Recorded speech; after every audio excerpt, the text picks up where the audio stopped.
The group chat notification popped up on my phone at 2:47 p.m. on a Thursday afternoon.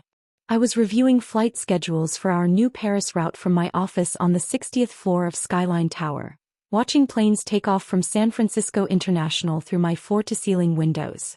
Martinez Family Paris Trip 2024. That was the chat name. How thoughtful of them to include the year, as if this were going to be an annual tradition worth documenting. So excited for our family trip to Paris next month, my sister Isabella had written. First-class tickets booked for Mom, Dad, me and Roberto. My brother Roberto followed immediately. Can't wait. Going to be amazing having the whole family together in the City of Light. Then came the message that made me set down my coffee. We're going to Paris without you, Elena. Sorry, but you can't afford first class anyway, and we didn't want anyone to feel left out or uncomfortable. This from my mother, Carmen Martinez, delivered with the casual cruelty she'd perfected over the past 5 years since I'd left the family's traditional path to pursue what she called my aviation obsession. I scrolled up through the chat history, reading months of messages about family dinners I wasn't invited to, business celebrations I wasn't included in, and constant references to how Elena is going through a difficult phase with her little airline hobby. My phone buzzed with more messages. Isabella. Plus, let's be honest, Elena would probably just complain about the service or try to explain how airlines work to everyone. So awkward. Roberto. Remember when she tried to tell us about her pilot training at Christmas? So embarrassing. Mom and Dad looked mortified. Dad chimed in. We love Elena, but this trip is about celebrating real success. Isabella's law firm promotion, Roberto's medical practice expansion. Family achievements we can be proud of.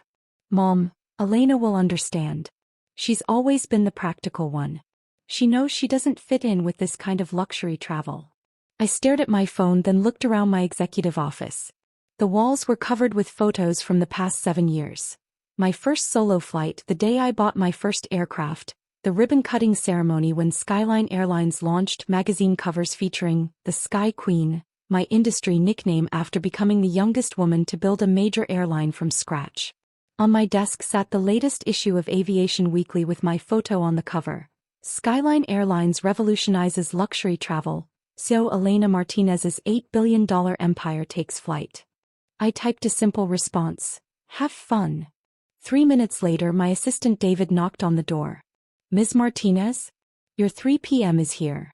Cancel it, I said, still staring at the group chat. And get me Captain Morrison from Flight Operations. Is everything all right? David, what flight are we launching next month on our new Paris route? He checked his tablet. Flight SK001 San Francisco to Paris Charles de Gaulle. Our inaugural luxury service. Why do you ask? I want to pilot that flight personally. David looked surprised. Although I maintain my commercial pilot's license and flew regularly, I rarely took scheduled passenger flights anymore.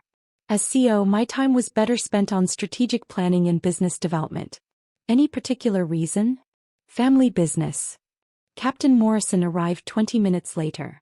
At 58, he was one of my most experienced pilots and had been with Skyline since our 2nd year of operations.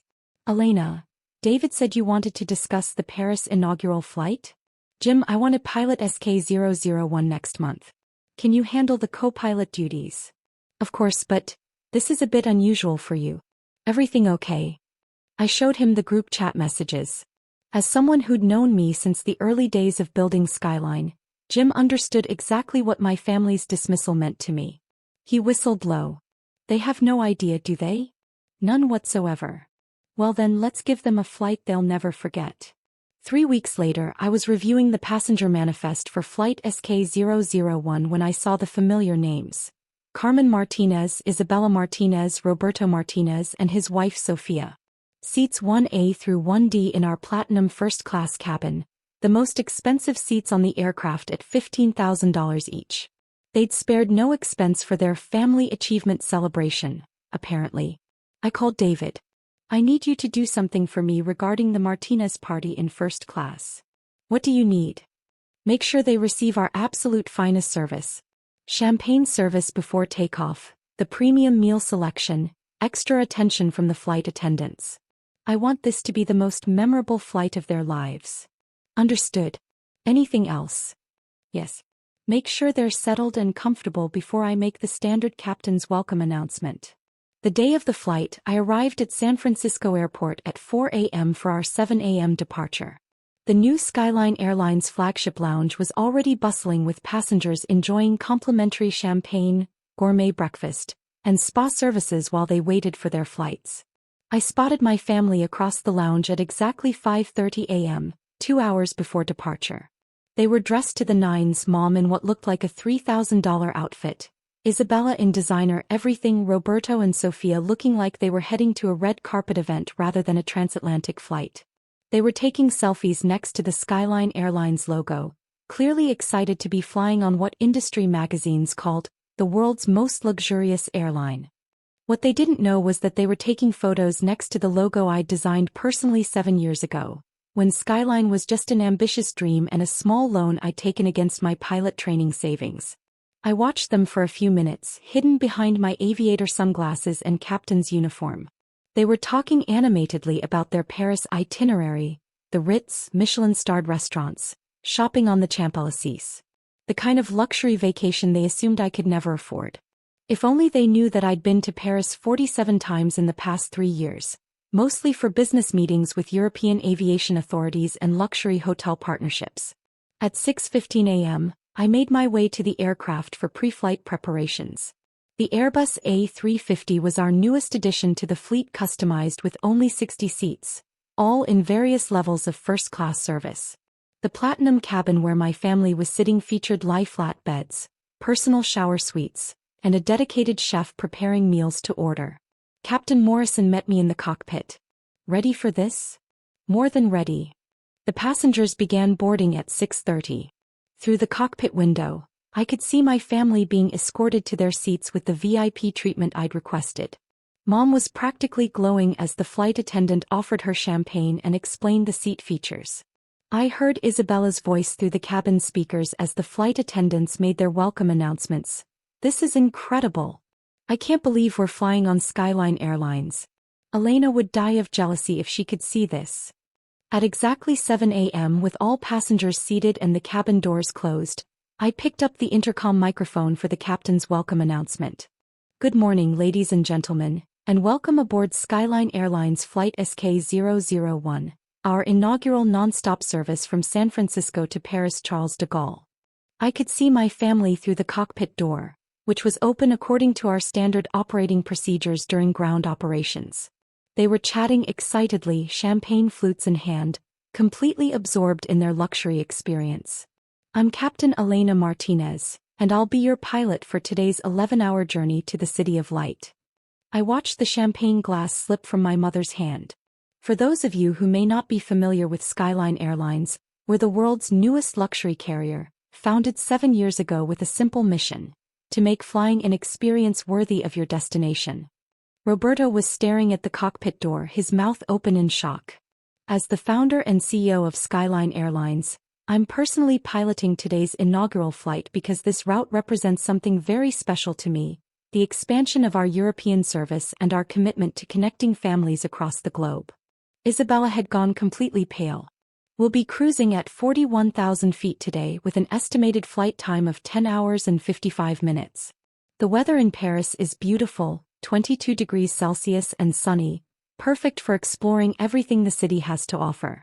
My mother was frantically whispering to my father, who looked like he'd seen a ghost. I hope you'll enjoy our signature service today.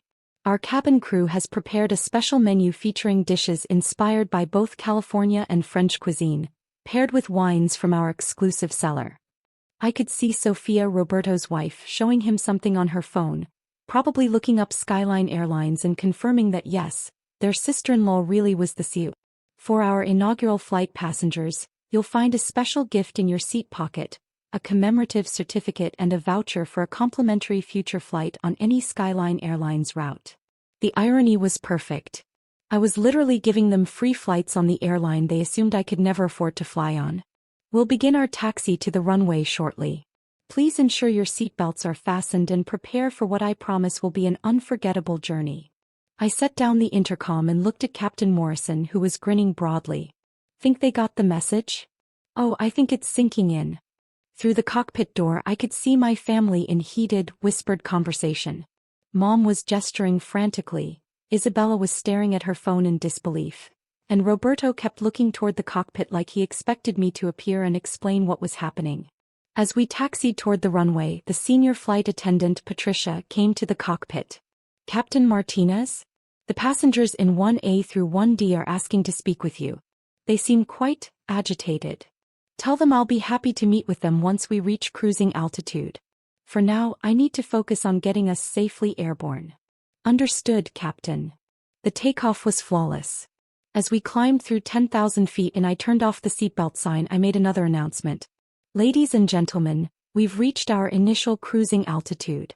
You're now free to move about the cabin and begin enjoying our full-service amenities." I handed control to Captain Morrison and walked back into the cabin. The Platinum First Class section was near the front of the aircraft, just steps from the cockpit. My family's seats faced each other in a private pod configuration, giving them plenty of space for what was clearly going to be a very interesting conversation. "Hello everyone," I said, approaching their seats with a smile. My mother looked up at me with an expression I'd never seen before, equal parts shock, embarrassment, and something that might have been awe. "Elena?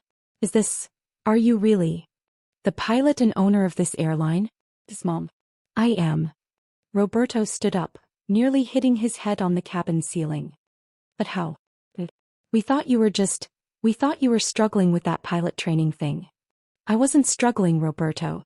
I was building." Isabella found her voice. "Elena, I don't understand. You never said anything about owning an airline. We thought you were barely making ends meet with flying lessons." I settled into the empty seat across from them, seat 1E, which I'd kept available specifically for this conversation. "You thought I was struggling because you never asked about my actual life. You made assumptions based on stereotypes about people who choose unconventional careers." "But an airline?" Dad said, speaking for the first time since I'd sat down. "Do you have any idea how much money it takes to start an airline?" I pulled out my phone and showed them the Forbes article from 6 months ago, "The Sky Queen: How Elena Martinez Built an $8 billion Aviation Empire Before Age 30. Mom's eyes widened as she read the headline. $8 billion? The valuation has actually increased since then. We're looking at closer to $12 billion after our recent expansion into Asian markets. Sophia, who had been quietly listening, leaned forward. "Elena, I have to ask, why didn't you tell us? Why let us believe you were failing?" I looked around at my family, the people who were supposed to support my dreams but had instead spent years dismissing them as unrealistic and embarrassing. "Sophia, can I ask you something? In the 5 years since I started Skyline Airlines, how many times has anyone in this family asked me about my work?" She was quiet for a moment. I don't know." "Zero," I said. "Not once. Roberto asks about Isabella's law cases. Isabella asks about Roberto's medical practice. Mom and Dad ask about both of their achievements constantly. But nobody ever asked about mine." Roberto looked uncomfortable. We assumed there wasn't much to ask about. You assumed that because I chose aviation over medicine or law, I must not be successful. You assumed that because I spent money on flight training instead of designer clothes, I must be struggling financially." I gestured around the luxurious cabin. "This aircraft cost $350 million. I own 12 of them. Skyline Airlines operates 89 aircraft total, serving 45 destinations across 4 continents. We employ over 15,000 people and generate annual revenues of approximately $4 billion. The numbers hung in the air like a challenge. "But Elena," Mom said quietly, "you live in such a small apartment. You drive that old car. You dress so modestly." I laughed. "Mom, I live in a 4,000 square foot penthouse in Soma that I bought for $8 million. I drive a Tesla Model S because I prefer efficient, environmentally responsible transportation. And I dress modestly because I'm usually either in a pilot's uniform or business attire for meetings with aviation authorities and investors." "Show them the photos," Patricia, the flight attendant, suggested. She'd been listening from a respectful distance and I realized she was right. Sometimes seeing is believing. I scrolled through my phone and showed them pictures. The penthouse apartment with its panoramic city views, the private hangar where I kept my personal aircraft, photos from industry events where I was speaking to audiences of thousands, meetings with heads of state to discuss aviation partnerships. This is from last month, I said, showing them a photo of me shaking hands with the president of France. We were finalizing the agreement for our Paris hub. The same hub we're flying into today. Isabella stared at the photo. You met with the president of France? Several times. Also the prime ministers of the UK, Germany and Japan. When you're building international airline routes, you meet with a lot of government officials. The cabin was quiet except for the gentle hum of the engines. Outside the windows we were flying over the Pacific Ocean at 41,000 feet, the curvature of the Earth visible in the distance. Elena, Dad said finally, I owe you an apology. We all do. For what specifically? He looked around at the rest of the family before answering. For assuming that your dreams were less valuable than ours. For treating your career like a hobby. For excluding you from family celebrations because we thought you couldn't afford them. And for not asking, Mom added quietly. For 5 years, we never asked about your life because we decided in advance that it wasn't worth hearing about. Roberto nodded. I realize now that every time you tried to share something about your work, we changed the subject or made dismissive comments. We trained you to stop talking to us about your achievements. I felt something loosen in my chest, a knot of resentment I'd been carrying for years without fully realizing it. Yes, I said simply. You did. Can you forgive us? Isabella asked. Can we start over? I looked around at their faces. Genuine remorse mixed with shock and what looked like newfound respect. It was the first time in years that my family was looking at me and seeing something other than a disappointment or a worry. I can forgive you, I said. But I need you to understand something. I didn't build this company to prove you wrong or to show off. I built it because I love aviation. I saw opportunities to make flying better for everyone, and I had the vision and determination to make it happen. We understand, Mom said. Do you? Because this conversation isn't happening because I got lucky or inherited money or stumbled into success. This is happening because I worked 18-hour days for 7 years, because I learned everything I could about business and aviation, and because I never let your doubts become my limitations. Patricia approached our seats. Captain Martinez? Captain Morrison says we're about to begin our descent into Paris. He'll need you back in the cockpit. I stood up. Duty calls. Elena, wait. Roberto said. After Paris, would you like to have dinner with us? We'd love to hear about your company. Really hear about it, I mean. I looked at him, my brother who had spent years dismissing my dreams as impractical and embarrassing. Now he was asking to learn about the business I'd built, the life I'd created, the success I'd achieved without his approval or support. I'd like that, I said. But Roberto? Yeah. When we have dinner, I want you to tell me about your medical practice because you're proud of it, not because you're trying to impress me. And I'll tell you about Skyline Airlines the same way. Deal. As I walked back toward the cockpit, Isabella called out, Elena? Yes. Thank you for the first-class treatment. This really is the most beautiful aircraft I've ever been on. I smiled. Wait until you see our new Dreamliner. It makes this look like economy. The landing in Paris was perfect. Smooth as silk on a clear morning with the Eiffel Tower visible in the distance. As we taxied to the gate at Charles de Gaulle, I made my final announcement as captain. Ladies and gentlemen, welcome to Paris, the city of light. The local time is 2:15 p.m., and the temperature is a beautiful 24 degrees Celsius. I could see my family gathering their belongings, but moving slowly as if they were reluctant for the flight to end. For our inaugural flight passengers, I hope this journey has been as memorable for you as it has been for me. There's something magical about connecting people to the places and experiences that matter to them. I paused, looking toward their seats. And sometimes, if we're very fortunate, we discover that the people who matter most have been right there with us all along. We just needed the right perspective to see them clearly. After the passengers deplaned, my family lingered at the gate. When I emerged from the cockpit, still in my captain's uniform, they were waiting for me. Elena, Mom said, we have a confession. What's that? We booked this trip partly to get away from what we thought was your failure. We wanted to celebrate our achievements without having to worry about you feeling left out or inadequate. I nodded. I figured as much. But now. She looked around at the Charles de Gaulle terminal with its soaring architecture and international bustle. Now we realize we were celebrating in your house.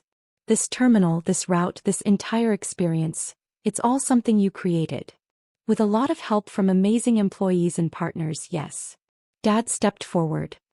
Would you consider joining us for the rest of the vacation? We'd love to have you show us Paris from the perspective of someone who actually knows the city. I thought about it. I had planned to fly back to San Francisco on the return flight the next day. But I also had a standing invitation from the mayor of Paris to visit the new aviation museum, and there was a vineyard in Burgundy I'd been meaning to tour as a potential partner for our wine program. Actually, I said, I have a better idea. What if I show you the Paris that most tourists never see? The aviation museum, the private wine tastings, the restaurants that cater to airline executives and government officials. Isabella's eyes lit up. You mean like VIP Paris? I mean like Elena's Paris. The city I've come to know through 7 years of building international partnerships. We'd love that, Roberto said immediately. As we walked through the terminal toward passport control, I realized something had shifted. For the first time in years, I felt like I was walking with my family instead of despite them.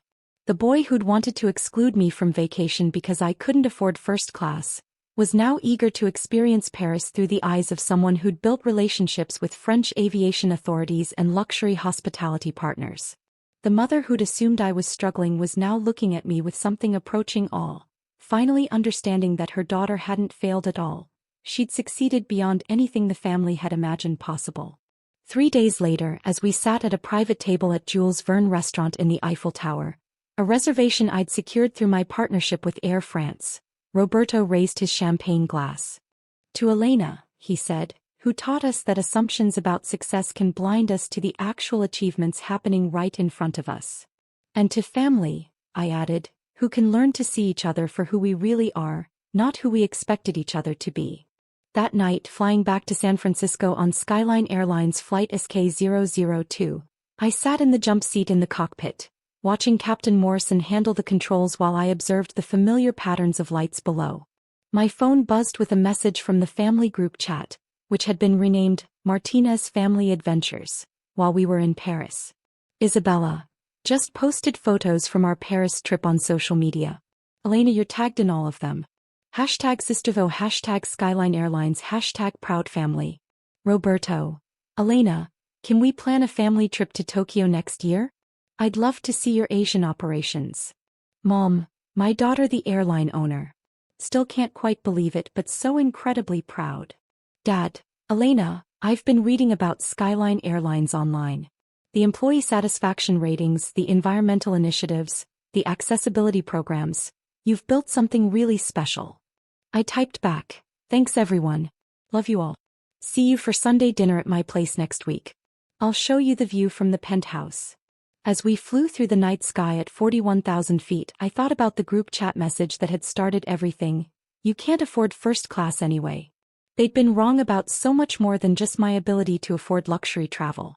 They'd been wrong about my capacity for success, my potential for leadership, and my ability to build something meaningful in the world. But they'd also been wrong about something else. They'd assumed that success would create distance between us, when in reality, it had created the opportunity for a deeper, more honest relationship built on mutual respect instead of assumptions. Sometimes the best revenge really is living well. But sometimes, if you're very fortunate, living well becomes the foundation for healing relationships that seemed broken beyond repair. And as I watched the sunrise paint the sky ahead of us, flying home in the aircraft I'd designed, operated by the airline I'd built, surrounded by the family who finally saw me for who I really was, I realized that this felt better than any revenge I could have imagined. The girl they'd left behind in San Francisco had been transformed during that 11-hour flight to Paris. Not because I'd changed, but because they'd finally opened their eyes to see the woman I'd been all along.